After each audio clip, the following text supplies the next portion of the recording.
Hey everyone, welcome back to another YouTube video, and in this video I'll be showing you guys how to create a Google Drive account on iPhone.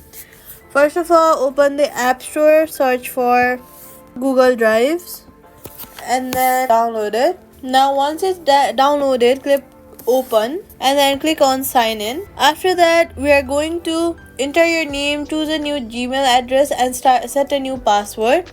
Then follow verification prompts and complete account setup. Use a unique password and enable two-factor authentication for your Google account. And fix if the sign-in fails, you are going to switch to Safari and create the account at accounts.google.com. Then sign up into the app, and that's it. Subscribe for more fixes and tutorials.